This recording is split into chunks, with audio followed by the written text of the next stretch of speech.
Donc, on regarde cet enseignement important sur la chute, pardon, réconciliation. Donc, important au niveau de la foi chrétienne, mais aussi de la vie du couple. Donc, je repars un petit peu sur quelques principes. Alors là, vous voyez une planète, c'est Dieu qui crée le monde à partir de rien, qui crée d'une autre nature que lui ce monde qui n'existait pas avant lui, et il le crée par sa parole. Et donc le monde fut, à travers sa parole, c'est ce que disent au CERN, voilà, il y a eu un créateur qui à un moment donné a lancé quelque chose qui s'est développé et qui s'est répandu jusqu'à aujourd'hui, quoi. Donc Dieu, il crée à partir de rien d'une nature autre que lui. Il crée aussi sans cesse. Il crée sans cesse. Donc s'il arrêtait de créer, il n'y aurait plus rien du tout, quoi. Donc c'est Dieu qui donne la vie d'une manière incessante. Et donc, ce que je vous disais la dernière fois, c'est il est fait homme et femme à son image pour l'homme et la femme. Il est écrit que le 6e jour, c'est-à-dire après une évolution de la création qui a duré des millions d'années, il décide de mettre dans cette planète, dans ce monde, un homme et une femme qui est à son image, c'est-à-dire nous avons une capacité spirituelle d'être en relation avec Dieu. C'est le propre de l'homme, il a une âme spirituelle qui lui permet d'être dans la relation avec Dieu lui-même. Les animaux ont une âme aussi, ils ont de la mémoire, des instincts, de l'imaginaire, mais n'ont pas l'âme spirituelle. Essayez de trouver quelque part dans l'histoire ou dans le monde, par exemple, des ours qui se rassemblent pour rendre un culte à Dieu. Ça n'existe pas, on ne connaît pas ça chez les animaux. Chez l'homme, ils se rassemblent pour rendre un culte à Dieu. Depuis toutes les origines, on voit qu'il y a un culte à Dieu, aux dieux, aux défunts, et ainsi de suite. Donc, il y a dans l'homme cette capacité de l'invisible et de voir qu'il y a quelque chose après la mort aussi. Donc, ils sont mis dans le jardin d'Éden. Éden qui veut dire délice, c'est un mot qui est issu de vieilles langues de là-bas, je ne sais plus exactement. En tout cas, en araméen, ça veut dire délice. Ben, vous voyez, il y a tous les animaux, Adam et Ève sont heureux, il y a une colombe, c'est tout baigne, quoi. Tout est en harmonie, tout se passe bien. Tellement bien que il commence un petit peu peut-être à chercher autre chose, à chercher quelque chose qui va leur sortir de l'ordinaire peut-être. Et donc le temps passe dans cette béatitude. Et là arrive donc un événement qui va faire que l'humanité va être changée à partir de cet événement. Donc il y a ce fameux passage dans la Bible où le serpent, qui symbolise le démon, va se mettre en relation avec Ève, et donc il va la tromper et l'amener à manger le fruit défendu par Dieu dans le jardin d'Éden qu'il ne fallait pas toucher. C'est un symbole, hein, ça aussi. Donc ce n'est pas la pomme, hein, dans la Bible, c'est le fruit de l'arbre de la connaissance du bien et du mal. Et donc, le démon va amener à pousser Ève à manger ce fruit. Alors, il y a un livre qui parle justement du récit de la tentation. Et l'auteur montre que, avant que Ève elle prenne le fruit défendu, il a fallu du temps. C'est-à-dire, d'abord, elle commence à rechercher autre chose, puis elle a des flashs déjà du serpent qui lui parle. Et puis, à un moment donné, le serpent dialogue avec elle, elle le refuse, parce qu'elle le sait qu'il ne faut pas toucher le fruit défendu. Elle le sait. Et donc, elle le refuse, et puis finalement, elle se fait tromper par le serpent, et elle mange le fruit défendu, c'est-à-dire sous le symbole du fruit de la connaissance du bien et du mal. C'est le fait de dire, moi, en tant qu'humain, je suis comme Dieu et je décide par moi-même ce qu'il y aura de bien et de mal. Et ce qu'on retrouve à toutes les époques. Hein. L'homme est capable de changer un bien objectif dans un mal et faire qu'un mal devienne un bien. C'est le péché des origines. C'est-à-dire, moi, je suis à l'égal de Dieu et je décide par moi-même ce qu'il y a de bien et de mal. Donc, voilà, le serpent l'amène avec des arguments par séduction. En la flattant, il lui dit vous serez comme des dieux. Il la flatte, il lui dit vous aurez un grand bonheur, ce sera merveilleux, tout ça. Il ne lui dit pas que c'est mal, le serpent. Il dit qu'en fait, ce sera merveilleux, fantastique et tout, quoi. Il la trompe par des arguments, je dirais, superficiels, et en même temps qu'il faut miroiter quelque chose de mauvais en disant que ceci est bien. Donc, Ève, avec toute sa lucidité et sa volonté, elle prend de ce fruit de l'arbre, et donc, elle entraîne son époux, Adam, à faire la même chose. Alors, la Bible résume à travers quelques lignes, mais ça a dû aussi se passer dans le dialogue. Adam, il n'a pas dû prendre le fruit comme ça, quoi. Il a dû dire, mais enfin, Dieu nous a dit de ne pas le toucher, et ainsi de suite. Et puis Ève a dû le séduire comme elle a été séduite par le serpent, quoi. Elle l'a aussi trompé comme l'avait trompé le serpent. Alors, à partir de là, donc vous voyez, il y a une image là qui montre un petit peu le bon ange et le mauvais ange. Bilou qui a une mission, un message à porter. Et puis le mauvais ange qui lui dit, enfin, c'est pas grave, il y a un bel os là, prends ton temps de le manger, en plus tu n'auras pas ça tout de suite, enfin voilà, tous les arguments pour le détourner de sa mission, quoi. Et donc, une fois qu'ils s'aperçoivent qu'ils ont mal agi contre Dieu, alors... Donc, oui, je suis allé un peu trop loin. Vous voyez, Adam, en fait, il a un peu une attitude de dire, en fait, tu m'as donné une femme et c'est elle qui m'a donné du fruit. C'est quand même de sa faute, quoi. Donc, il est un peu dans le déni, Adam. Et il faut penser qu'il se détourne de Dieu. Ils s'aperçoivent qu'en faisant ça, le mal entre eux. Et donc, imaginez-vous quelqu'un qui commet le mal, qui s'aperçoit qu'il commet le mal, il fait tout pour évacuer, quoi. Parce que si sa conscience le culpabilise, il entre dans un processus qu'on appelle de survie pour continuer à exister tout en prenant conscience du mal terrible qu'il vient de faire. Et donc, il est dans un processus de survie et il dit à Dieu, ben, c'est la femme que tu m'as donnée, c'est elle qui a donné du fruit de l'arbre, mais en même temps, il avoue qu'il en a mangé. Il est dans la vérité, il avoue qu'il en a mangé. Donc, il a du mal à reconnaître que cela vienne de lui, même s'il le dit, et que ça vient de lui seul. Et il renvoie la faute à celle que Dieu lui a donnée, la femme que tu m'as donnée, c'est elle qui m'a donné du fruit de l'arbre. Et puis, Ève, c'est la même chose. Hein. Elle va aussi, comme elle le culpabilise, elle s'aperçoit le mal qu'elle a fait. Et donc, elle va renvoyer, elle, la responsabilité en premier lieu au serpent. Et le serpent le dit, m'a trompé, c'est en vérité, il m'a trompé. Elle avoue qu'elle a été trompée, mais en même temps, elle renvoie aussi, en vérité, elle a la responsabilité au serpent, et elle avoue aussi qu'elle en a mangé, quoi. Elle n'est pas non plus dans un... Je dirais, non, je n'ai pas fait... non, ils avouent tous les deux. Chose importante, hein, chose très importante. Alors, le récit continue, et donc c'est à un moment donné Dieu qui prend la parole. Il les interroge, il prend la parole à un moment donné, et là, il leur donne une parole prophétique. Si vous avez l'occasion ce soir de lire le passage de ce livre de la Genèse, c'est très parlant. Il donne une parole prophétique au sujet de la femme et du démon, de sa descendance de chacun. Il dit ceci, je mettrai une hostilité entre toi et la femme, entre ta descendance et sa descendance. Celle-ci te meurtrira la tête et toi, tu lui meurtriras le talon.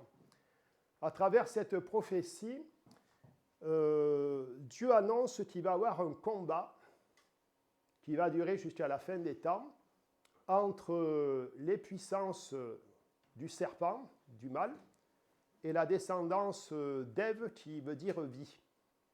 Il y aura un combat jusqu'au bout, où l'un et l'autre vont s'attaquer, se contre-attaquer, ainsi de suite. Et donc, cette prophétie va trouver son accomplissement avec la descendance de la Vierge Marie, puisqu'elle accueille en elle le Fils de Dieu. Elle accueille en elle le Fils de Dieu. Et par son Fils, la descendance du serpent est vaincue. Jésus, en effet, par sa mort et sa résurrection, triomphe du péché, du mal et de la mort. Donc la descendance de la lignée d'Ève, qui est à travers la Vierge Marie, elle sera victorieuse. Donc c'est une prophétie qui est dans l'espérance d'une victoire qui est du côté de Dieu, et non pas du côté des forces du mal, de Satan. Donc Jésus y vient pour nous apporter le salut, la victoire, par sa mort et sa résurrection. On a dans le livre de l'Apocalypse, qui est le livre des révélations à venir, où il est parlé aussi de ce combat entre la descendance de la femme et le dragon qui lui cherche à tuer la descendance. Et donc ça, c'est jusqu'au bout. Je ne sais pas si vous avez vu le film Le Seigneur des Anneaux. C'est en fait un chrétien à côté de l'Australie, là, de Nouvelle-Zélande, qui a composé le texte. Et donc, il a repris beaucoup de passages de l'Apocalypse. Dans le film qui a 3 parties, là, il y a ce combat incessant jusqu'à ce qu'ils arrivent, à un moment donné, à la fin, à la victoire finale. Et là, c'est le paradis qui, enfin, il y a la paix, quoi. Mais jusque-là, on voit sans cesse de la guerre, des batailles, ça ne s'arrête pas, quoi. On est pris dans le film, on se dit, ça va s'arrêter un jour ou quoi? Et donc, ça montre bien ce combat qui est permanent entre la filiation de Jésus à travers la Vierge Marie et du démon. Alors, je reviens en arrière. Lorsque Adam et Ève sont en dialogue avec Dieu, Dieu leur donne une parole prophétique et aussi il leur montre déjà son amour et sa miséricorde, qui ne les abandonnera pas. Adam et Ève, après leur péché, voient qu'ils étaient nus l'un et l'autre. Alors là, où de nouveau, c'est une image. En fait, ils avaient une beauté, une transparence dans laquelle ils n'avaient pas honte l'un et l'autre. À partir de là, ils voient leur péché l'un et l'autre. Ils ont honte de se voir. Et donc, il est marqué que dans la Bible, ils se font un pagne avec des feuilles de figues. Ceux qui sont dans le midi rigolent ce que c'est, parce que les feuilles de figues, c'est rugueux, ça râpe. Et donc, ils se mettent ça en pénitence, en fait. Ils se mettent en pénitence. Si on n'est pas de la région méditerranéenne, on ne comprend pas les feuilles de figues. Ils font ça en pénitence, oui. Et donc, Dieu les voit avec cet habit et il leur donne un habit en peau d'animal. Donc, il leur redonne une dignité qu'eux-mêmes n'acceptaient plus. C'est très important. Dieu leur redonne une dignité qu'eux-mêmes n'acceptaient plus. Tellement qu'ils s'étaient vus salis par leur faute, Dieu commence à leur faire miséricorde et leur redonne un habit de dignité en peau d'animal et non plus un pagne avec des feuilles de figues.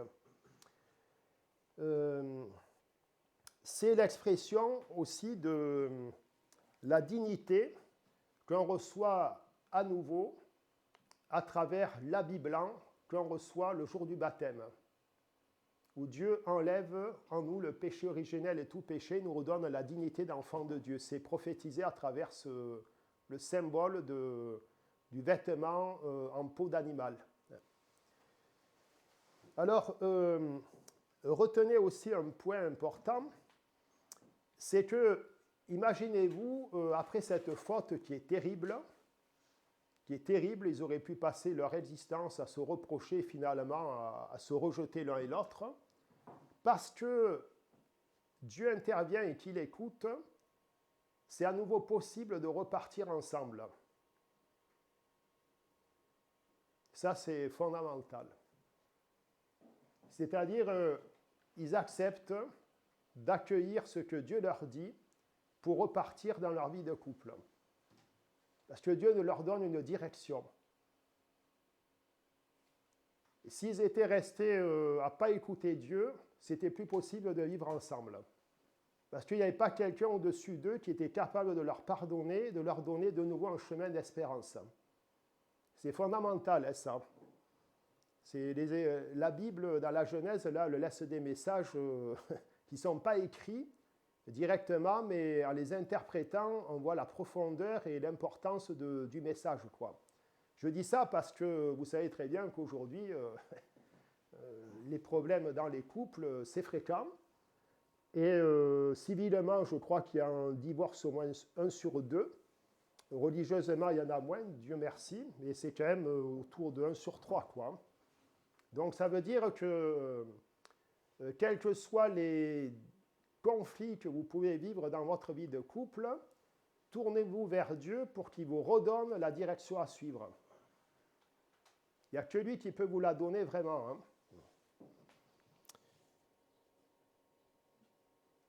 Voilà pour ça. Alors, il leur indique Dieu un chemin de réparation. Un chemin de réparation, chemin possible.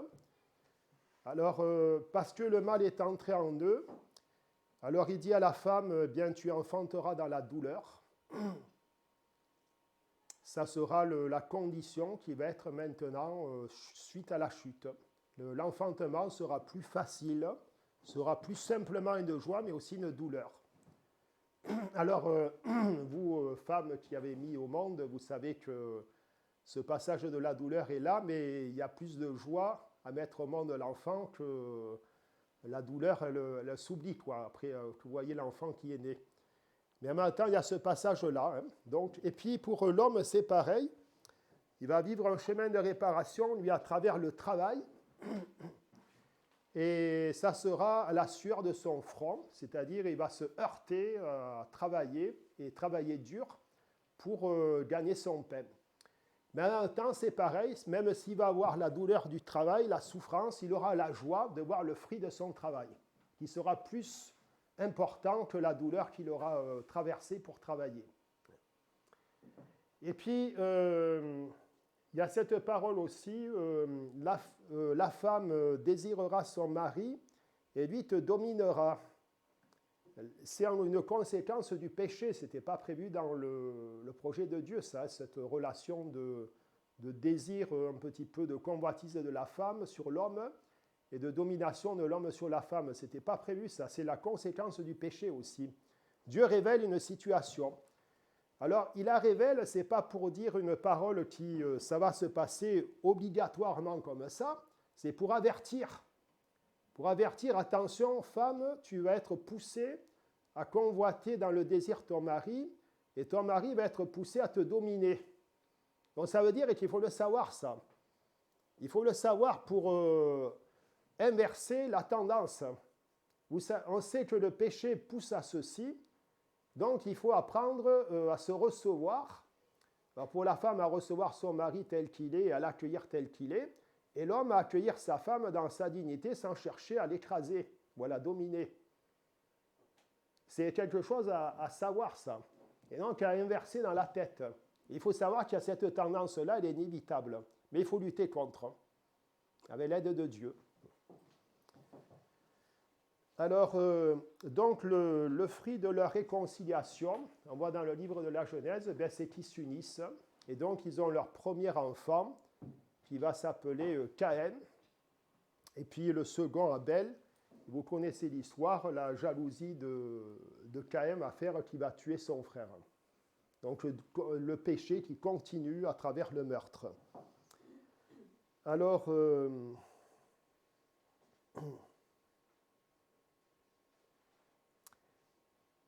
Oui, le dernier point qu'il est à retenir sur ce passage de la Genèse, c'est que Dieu dit aussi à l'homme et à la femme, tu es poussière et tu retourneras à la poussière. Alors là, de nouveau, c'est une conséquence du péché, c'est-à-dire Dieu n'avait pas prévu la mort.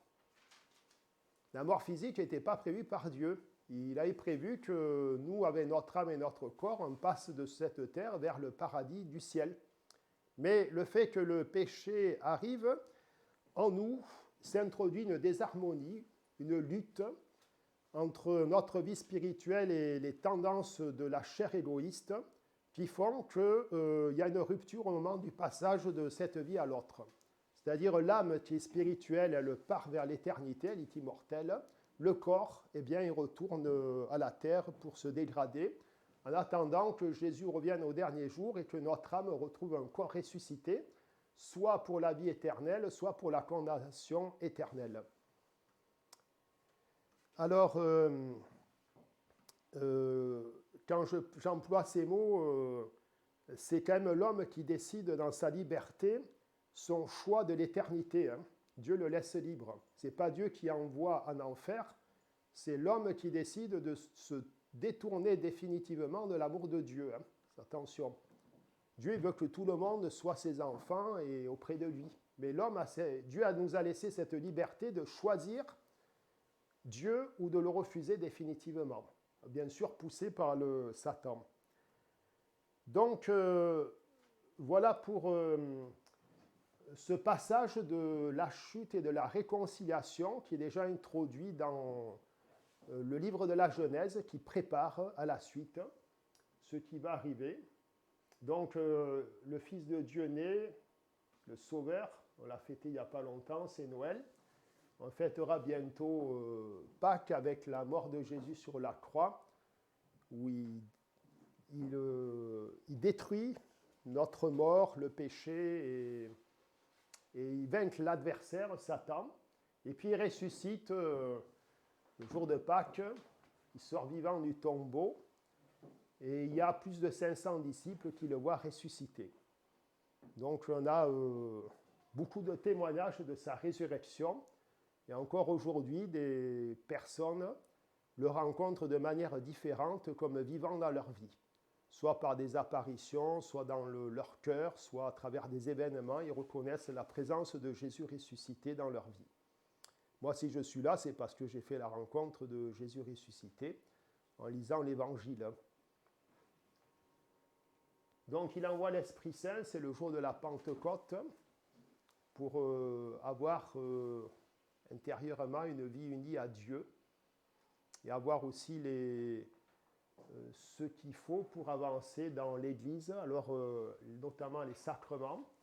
Dans la réconciliation, il nous pardonne. Dans le mariage, il unit les couples. L'Esprit Saint est donné d'une manière forte et d'une manière puissante, de façon que vous fassiez qu'un au jour de votre mariage. Le baptême, alors il y en a qui se préparent ici au baptême dans l'assemblée. Donc, voilà, c'est le moment où Jésus vient nous faire enfants de Dieu et détruit en nous la mort qui est liée au péché d'Adam et Ève et tout péché que nous commettons, qui nous entraîne dans un chemin de mort et non pas de vie. La confirmation, qui est le don de l'Esprit Saint, qui accue la Pentecôte. Donc pour les adultes, ils se donnent le baptême et de suite après la confirmation dans la même célébration. Ou alors, vous voyez que c'est un évêque qui le fait, mais l'évêque donne l'autorisation au prêtre de le faire lors de la veillée pascale pour les adultes. Sinon, c'est lui, l'évêque, qui vient ici pour confirmer les jeunes. Et puis, dans la lancée, se reçoit le corps du Christ. Lorsque nous célébrons la messe, eh bien, les nouveaux baptisés et confirmés reçoivent le corps du Christ normalement. De suite après qu'ils aient reçu le don du baptême, qui les a lavés du péché. Alors après le baptême, eh bien, on voit le pape François là, qui se confesse. Donc après le baptême, nous rechutons dans des péchés divers. Il est bon disons, une fois au moins par an, mais aussi assez régulièrement. Il y en a qui le pratiquent Alors pour les grands événements de l'année, mais aussi plus, des fois 9 fois par mois, de se réconcilier avec Dieu pour demander pardon et repartir dans la beauté du baptême que nous avons reçu. Alors je vais vous parler des étapes de la réconciliation. Là, ça ne s'affiche pas là.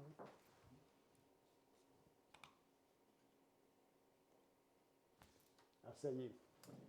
Donc, comment se préparer pour se réconcilier avec Dieu? Bon, nous avons une conscience qui nous dit tu as fait le bien, tu as fait le mal. Et donc, il est bon de prendre un temps de silence, d'entrer en nous-mêmes et d'écouter notre conscience qui nous dit il faut un peu prendre le temps parce que des fois, on a tout plein de trucs dans la tête qui circulent, on n'est pas trop capable de s'écouter. Prendre un peu le temps pour se dire, tiens, en quoi j'ai offensé Dieu et mon prochain. Et mon prochain. Et il y avait hier une dame là qui me disait, voilà, la plus belle chose que nous a dit le prêtre lors de notre préparation de mariage, c'est de se demander pardon chaque fois que nous sommes offensés et de ne pas passer la nuit avec ça, quoi. Et demander donc à Dieu pardon et aussi à son prochain.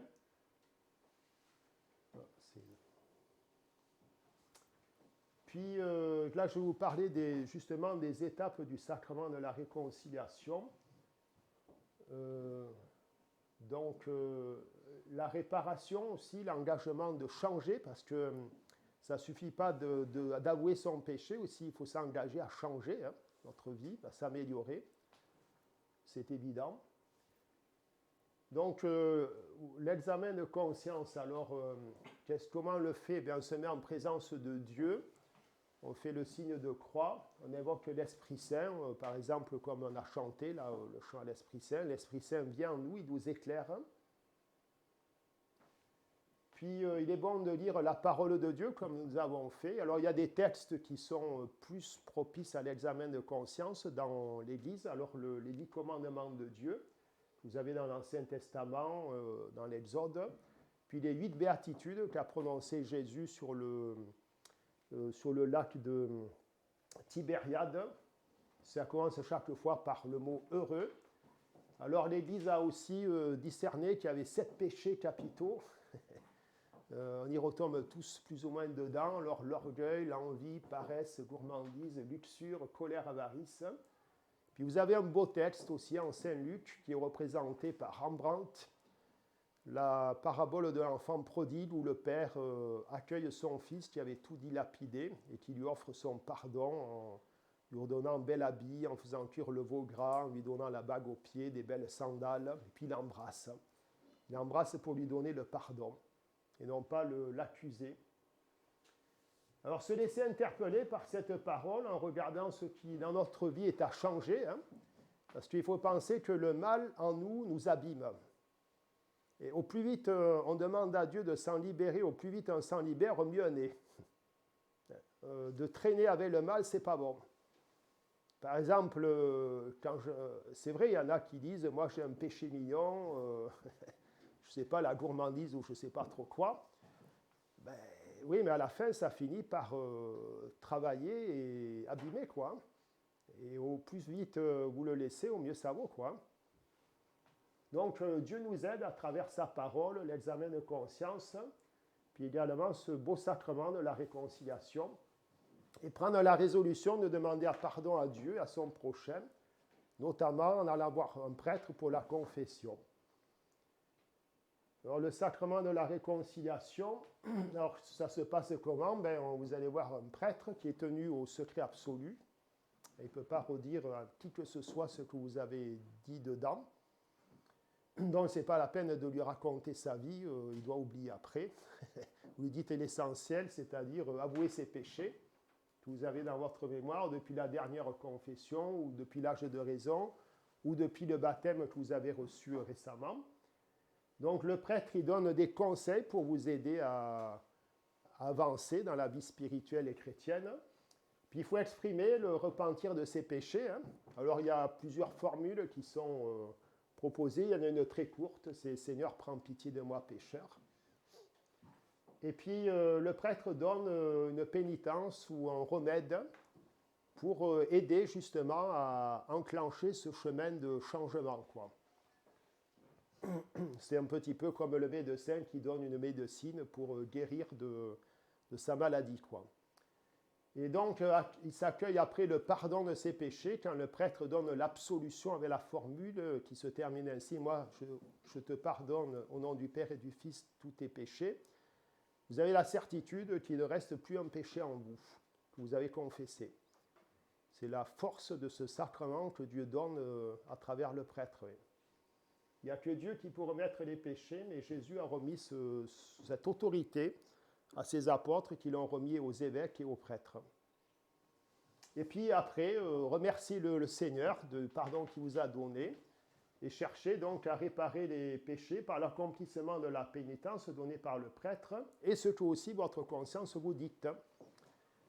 Le prêtre n'est pas capable de tout dire, il peut y avoir des choses que vous voyez qu'il faut aussi changer, qui n'ont pas été forcément dites par le prêtre. Voilà. Donc, je vous laisse une petite minute pour réfléchir. Voilà le petit pas à faire. Alors, pour faire un petit pas, il faut se dire, est-ce qu'il est agréable, facile et réalisable? Donc, il faut se dire ça. Il ne faut pas prendre des trucs immenses qui vous dépassent dans vos capacités, mais facile, agréable et réalisable. Alors voilà, je vous invite et moi-même je le fais aussi, quel est le petit pas que je peux réaliser dans la demande à Dieu, de lui demander pardon dans l'examen de conscience, pourquoi pas aller voir un prêtre dans le sacrement de la réconciliation, demander aussi pardon à ma fiancée ou à mon prochain, ou pardonner des fois aussi. Je laisse un petit moment de silence pour ça, puis on passera au témoignage après.